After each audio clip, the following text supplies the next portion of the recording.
वाह, बैठो ना। छोड़ो ना, कितने दिन हो गए हमने ठीक से बात भी नहीं की है, थोड़ी बात कर ले। बात करनी है, पहले ये बता। अरे यहाँ हम टॉक शो करने के लिए आए हैं क्या? हाँ? 15 दिनों से हम सिर्फ बातें ही तो कर रहे हैं। बातें बाद में करेंगे।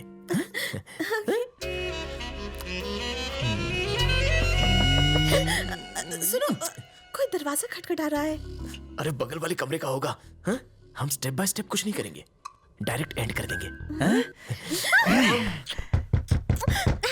अरे नहीं, कोई दरवाजे पे है। देखो। अरे कोई नहीं है, आ जाओ।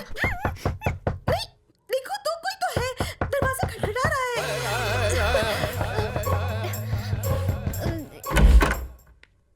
मैं आई कमेंट सर। हाँ, आ जाओ। कहीं के लिए आया? हाँ? दिमाग का दही और मूड का बजट नहीं आया। साले कहाँ बैठी? तेरी बात कर साकिना का। कहीं को आया इधर को। क्या टिका देना? क्यों मार रहे हो इसे? क्या हो गया? अरे आप यहाँ पर? मैडम का एक्सीडेंट हो गया, मैडम का एक्सीडेंट हो गया है। हाँ। ऐसा क्या? तुम जाके मैडम को संभालो, हम कल सुबह आके मिल लेंगे। हाँ? ये क्या कह रहे हो? मेरी मम्मी का एक्सीडेंट हो गया और तुम कह रहे हो कि हम सुबह चलेंगे? पागल हो गए हो क्या? अरे यार गायत्री, तुम्हारी मम्मी का ख्याल रखने के लिए बहुत सारे लोग हैं, लेकिन मेरे इमोशन का ख्याल तो तुम ही रखोगी। हाँ? आज रात हम दोनों यहीं पर रहेंगे और अपना जरूरी काम करके यहाँ से निकल जाएंगे। अभी तो कोई फ्लाइट भी नहीं मिलेगी। टेंशन की कोई बात नहीं है, मैंने ट्रेन का टिकट बुक करा लिया है। मैडम लगेज कहाँ है? हमें जल्दी पहुँचना होगा। चलिए चलिए चलिए। जल्दी चलो ना।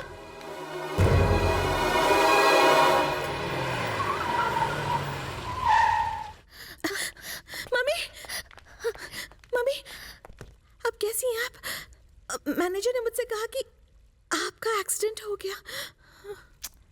मैं ठीक हूँ बेटा, बस छोटा सा एक्सीडेंट था। डॉक्टर ने कहा आराम करो, 2 दिन में मैं ठीक हो जाऊंगी। तुम फिक्र मत करो। हाँ, मैंने तुम्हें बताने के लिए इन्हें मना कर दिया था। ट्रेन का सफर करके थक गई होगी, जाओ जाके आराम करो। Madam juice.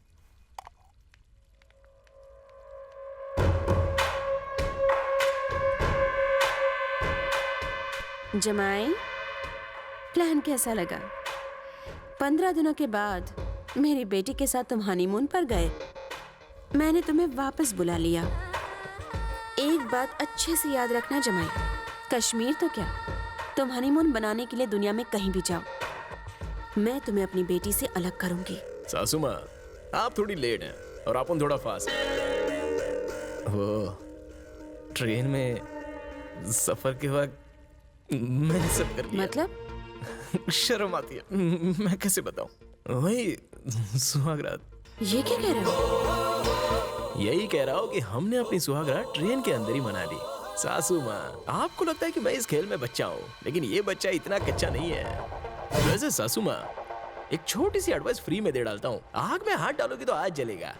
चलता हूँ। एक और बात सासू माँ, ट्रेन के फर्स्ट एसी के डिब्बे में हम लोग की सुहागरात थोड़ी जल्दी में हो गई, तो सेकंड अटेम्प्ट प्यार से, इत्मीनान से हो, ऐसा आपकी बेटी की ख्वाहिश है। वाइफ की इच्छा तो सर आंखों पे, अब माँ होने के नाते आपका तो फर्ज है कि बेटी की इच्छा पूरी करो। ए चंगो मंगो, तुझे बुला रहा है। नहीं तुझे नरम नरम फूल मंगाओ और बिस्तर को सजा डालो। जमाई राजा फ्रेश होके आ रहे हैं। मैनेजर्स, ये सब कैसे हो गया? सच कहूँ मैडम, मुझे पता नहीं था कि ये ट्रेन में कांड कर देगा। अगर पहले से पता होता तो अलग अलग कोच में रिजर्वेशन कराता। इसने मौके पे चौका नहीं छक्का मारा है मैडम।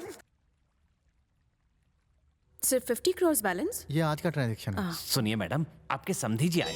ए जी, नमस्ते जी। आप कब आए? अभी अभी आए। और जाएंगे कब? जल्दी बताइए, आखिर यहाँ आना कैसे हुआ? दरअसल हमने मन्नत मांगी थी कि हमारे बेटे की शादी होने के बाद हमारे गांव में कुलदेवता के मंदिर में हवन का कार्यक्रम करेंगे। इसलिए हम दोनों की ये इच्छा थी कि हमारा बेटा और बहू इस कार्यक्रम में शामिल होते तो अच्छा होता। अगर आप भी साथ में चले तो पूरा परिवार साथ में दर्शन कर लेगा। मैं एसी के बिना नहीं रह सकती। मेरी बात तो छोड़ो, इस घर का कुत्ता भी एसी के बिना नहीं रह सकता। आपकी हालत देख के लगता है आपके गांव में पंखा तक नहीं होगा। मैं यहाँ रोज अपने बाथटब और स्विमिंग पूल में नहाती हूँ। आपके गांव में कम से कम बाथरूम तो होगा ना। पिछले हफ्ते मैंने 10 लाख की डाइनिंग टेबल खरीदी है। टेबल के बिना मैं खाना नहीं खा सकती। आपके घर में बैठने के लिए स्टूल तो होगा ना। हाँ, अरबपति राजेश्वरी कभी रोडपति के घर कदम तक नहीं रखती है। आपका बेटा इस घर में ऐश और आराम की जिंदगी जी रहा है, इस बात की खुशी मनाइए। बाकी ये मंदिर वंदिर आपको ही मुबारक हो। मुझे या मेरी बेटी को वहां बुलाने का ख्याल निकाल दो। अब जब बिन बुलाए आ गए हो तो खाना खा के ही जाना। नहीं समधन जी, हम लोग खाना खाकर ही आए हैं। अब हम चलते हैं। हाँ, चलो। नमस्ते। कैसे हो बेटा? वो हम अपने कुलदेवता के मंदिर में होने वाले हवन के लिए समधन जी को बोलने आए थे। हमारी बात हो गई है, अब हम चलते हैं। अपना ख्याल रखना। हम लोग चलते हैं। हाँ?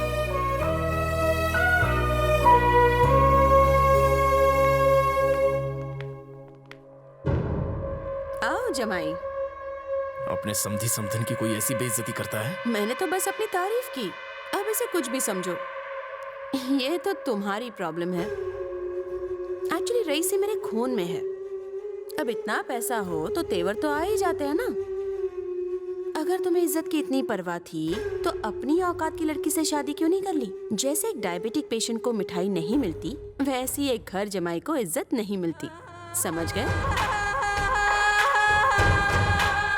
जमाई राजा अब बजाओ बाजा। हाँ, वो भी बड़ा वाला।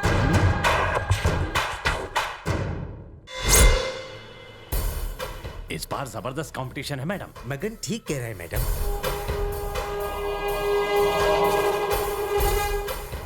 मैडम, सर आपको बुला रहे हैं। जाइए मैडम। हाँ मैडम। Hello sir. हेलो, बैठिए। मैडम, टेंडर आपकी कंपनी के नाम से निकला है। Thank you sir. थैंक्स मुझे मत कहिए, थैंक्स देवराज जी को कहिए। टेंडर उनके नाम पे निकला था, लेकिन उन्होंने आपको देने के लिए कहा। देवराज। हाँ, बोलिए मैडम। थैंक्स। इस टेंडर को मैंने एक खास वजह से छोड़ा है, और वो ये है कि आप हमेशा बिजनेस में नंबर 1 रहे, हमेशा नंबर 1। यही मेरी इच्छा है। चलता हूँ। देवराज। जी मैडम। मैं अपनी बेटी की शादी तुम्हारे बेटे से कराना चाहती थी, लेकिन ऐसा नहीं हुआ। अब अपने बेटे की शादी तुम्हारी ही बेटी से हर हाल में कराऊंगी। देवराज, अब हम दोनों को समधी बनने से कोई नहीं रोक सकता, देख लेना। सुन के अच्छा लगा। आपने हमें सब्र करने को कहा था, इसीलिए अब तक हम दोनों शांत थे। मेरी माँ ने देवराज की बेटी से मेरी शादी तय कर दी है। अब हम दोनों और चुप नहीं बैठ सकते। हम दोनों ने फैसला कर लिया है, हम भाग के शादी कर लेंगे। रुतबे के घमंड के अलावा तुम्हारी माँ बहुत अच्छी है। उन्हें ठेस पहुंचा ऐसा काम कभी मत करना। तुम्हारी माँ की रजामंदी और मेरे माँ बाप के आशीर्वाद से ही तुम दोनों की शादी होगी। मैडम, जेपी कोई आम रईस आदमी नहीं है। दुनिया के 10 सबसे बड़े रईसों में उसकी गिनती होती है। जब मैं उसके घर में जमीन की बात करने गया तो उसने मुझे धक्के देकर निकाल दिया। अरे पीछे हट, मैं बताता हूँ। जेबी साहब से मिलना आसान नहीं है मैडम। वो बहुत बड़े इंटरनेशनल बिजनेसमैन हैं। इंडिया तो वो साल में 1 या 2 बार आते हैं, वो भी पीएम या सीएम से मिलने। उनको भी वो घास नहीं डालते हैं। जय श्री कृष्ण राजेश्वरी जी। आ गया झूलर। क्या बात है, आज आप बहुत टेंशन में लग रही हैं। हाँ, टेंशन तो है ना। ESR रोड पर जो 5 एकड़ लैंड है, आपने कहा था उस लैंड का वास्तु इतना बढ़िया है कि अगर मैंने वहाँ 7 स्टार होटल बनाया तो मेरा बिजनेस बहुत चलेगा। सत्य है? मैंने इन्हें लैंड की डील करने भेजा, लेकिन उन्होंने लैंड देने से साफ मना कर दिया। चांस तो गया हाथ से। माँ जी, कई लोग चेहरा देखकर काम करते हैं। चेहरा खराब तो समझो सौदा भी खराब। ये दोनों पनौती हैं। इनका चेहरा देखकर तो बनता काम भी बिगड़ जाए, लेकिन अगर आप जाएं तो आपको देखकर बिगड़ता काम भी संवर जाए, क्योंकि आपके चेहरे पर लक्ष्मी तांडव कर रही है। आज अमावस है, जमीन खरीदने का अच्छा दिन है। आप जाके सीधे जमीन के ओनर से बात कीजिए, सौदा पक्का करके एडवांस रकम दे दीजिए। ब्लैक कैट कमांडोज क्यों? आतंकियों की हिट लिस्ट में है मैडम। ओ हेलो हेलो, कहाँ चले आ रहे हो? कौन हो आप लोग? चलिए चलिए बाहर चलिए। कौन है? महाशय, मैडम भी आपके सर की तरह ही बड़ा बिजनेस करती हैं। इनका नाम राजेश्वरी जी है और यहाँ कुछ जरूरी बात करने आई हैं। सॉरी सर, बिना अपॉइंटमेंट के किसी से नहीं मिलते हैं। अरे ये क्या कह रहे हो? बहुत जरूरी काम है, जाकर उनको बताओ तो सही। ठीक है, मैं बात करके आता हूँ। आप लोग उधर खड़े हो जाइए। ये नया VIP कौन आ गया? है कौन ये JP? people trying to get down. People in the back, people in the front, for the all around town. People trying to get down. People in the sir ये लोग अनाथाश्रम से आए हैं। इन्हें 1 लाख दे दो। सर सबको 1-1 लाख। नमस्ते सर। इनकी तारीफ। सर ये चंदा मांगने आए हैं चामुंडी देवी के मंदिर के लिए। गलत बात। इंसान भगवान को नहीं, भगवान इंसान को देता है। इनसे कहो जाकर मंजीरा बजाए। सुना, मंजीरा बजाओ जाके। Good morning sir. ये कौन है? लगता है वृद्धाश्रम से आए हैं। मैनेजर। सर बोल रहे हैं कि एक-एक करके लाइन में आओ। ये कबड्डी प्लेयर कौन है? शक्ल से लुच्चा लग रहा है। सर ये राजेश्वरी मैडम है, राजेश्वरी कंस्ट्रक्शन एंड बिल्डर्स की एमडी। इनको मुझसे क्या काम है? Sir yes. मैं एक 7 स्टार होटल बनाना चाहती हूँ। ओह, मुझसे कर्जा लेने आई हो? नहीं सर, मैं होटल तो उस ESR लैंड पर बनाऊंगी जो आपकी है। मैं वो खरीदने आई हूँ। तुम्हें मेरा लैंड चाहिए? Where is my gun? Where is my gun? मेरा भेजा घूम रहा है। Sir cool cool. फूल। मैं 50% इंडिया, 100% महाराष्ट्र खरीदेगा। जापान के सारे पान के बाकड़े खरीदेगा। कश्मीर के एप्पल खरीद के नेपाल में जूस की फैक्ट्री लगाएगा। और ये लेडी मुझसे लैंड मांग रही है। कहाँ है घर? Sir cool. इनको अंदर क्यों आने दिया? सर ये बोले कि आपकी तरह इनका भी बहुत बड़ा बिजनेस है। अगर कोई सड़क छाप, चवन्नी छाप खुद को बिजनेसमैन बोलेगा तो उसको अंदर आने दोगे? किसी पर भी डाउट हो तो उसे आउट कर देना। Hi dad. Good morning Honey. मैं कॉलेज जा रही हूँ। कॉलेज जा रही हो? क्या लेके? विमान या हेलीकॉप्टर? नहीं डैड, कार में जा रही हूँ। कार में? What nonsense। हम ऊंचे हैं इसलिए हेलीकॉप्टर में जाते हैं। और तुम जानती हो हमारे पास 4 हेलीकॉप्टर हैं। लाल, हरा, नीला, पीला। कोई भी एक लेके जाओ। लेकिन डैड कॉलेज में हेलीपैड नहीं What? है। हेलीपैड नहीं है? मैनेजर, कॉलेज में एक प्लास्टिक का हेलीपैड बनवाओ। ओके सर, लेकिन कॉलेज में हेलीपैड कैसे बनाएंगे सर? उन्हें बोल दो कॉलेज में पढ़ाई होना हो, हेलीपैड होना चाहिए। मैं बनवाऊंगा। Please dad, please. ये लो धुआं निकालो। कश नहीं, कार डैड। ओके, आज कार में जाओ, कल से हेलीकॉप्टर में ओके जाना। Dad, bye bye. Bye bye bye.